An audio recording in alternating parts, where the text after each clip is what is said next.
Imagine waking up one morning to find your country bankrupt. The government you trusted, gone. The banks you relied on, collapsing. The jobs you thought were secure, disappearing. What if I told you that this moment isn't a distant possibility? What if the collapse is already happening, right under our noses? The global debt crisis isn't a far-off disaster. It's already here. And the real question is, who will be left paying for it when it explodes? Debt. It's the invisible force that drives our world. From the small loan you take out for a car to the trillions governments borrow to fund economies, it's everywhere, shaping everything. In the 20th century, debt was the engine of progress. Countries borrowed to fund wars, build infrastructure, and fuel economic growth. But now that debt has become a trap.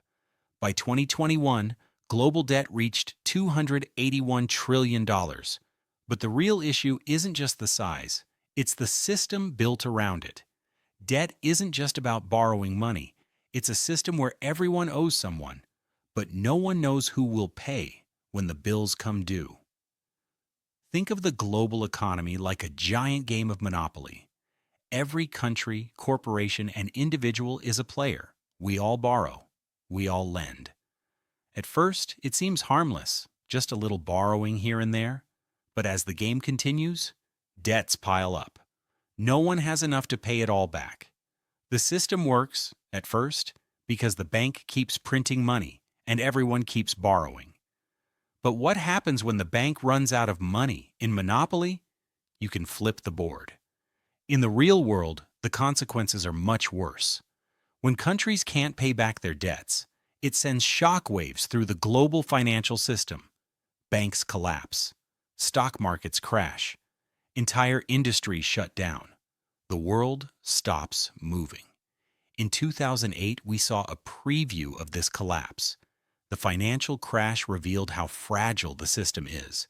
But instead of fixing the problem, governments and corporations borrowed more, creating a web of debt that's impossible to untangle. By 2023, countries like Sri Lanka, Argentina, and Greece defaulted. They were the first dominoes to fall. More nations are on the brink, from Lebanon to Venezuela. The question is no longer if the system will collapse, but when. And when it does, who will pay the price? It won't just be politicians or bankers. The true cost will be paid by the workers, families, and children who had no part in creating this mess. The people who will suffer the most are those who never signed up for the game. The global debt crisis isn't just about money. It's about power. It's about who controls the economy, who holds the debt, and who decides who pays. In this system, the rich always find a way to survive, while the rest of us are left holding the bag. A global debt collapse will lead to inflation, widespread job losses, and bankruptcies. Governments will cut social services, and in wealthier nations, the middle class will feel the most pain. The rich will shield themselves. They'll move their money to safe havens, shift investments into gold or cryptocurrency, and shelter their assets. But the rest of us won't have that luxury. Nations will turn to the IMF and World Bank for help, but those organizations are part of the same system.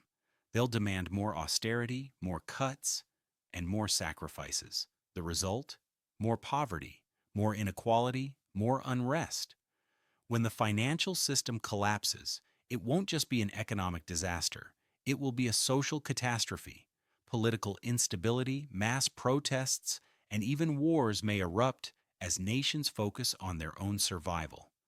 The global debt crisis affects everything: geopolitics, social stability, and even global security. In the wake of defaults, nationalism could rise, trade wars could erupt, and military tensions could grow. New powers like China or Russia may fill the vacuum left by the West's decline. The global order, built on debt, could fracture. And while the rich may shield themselves, ordinary people will bear the brunt of the pain. This isn't just a crisis for economists, it's a crisis for everyone. When the global debt system collapses, no one will be untouched. The lesson? The global debt crisis isn't just an economic issue, it's a moral one. Debt isn't just about numbers, it's about the decisions we make and their consequences on ordinary lives.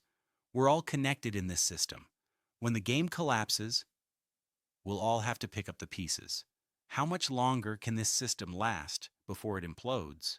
And when it does, who will be left holding the bill? In the end, the global debt crisis isn't just about who owes money. It's about who decides who pays, and at what cost.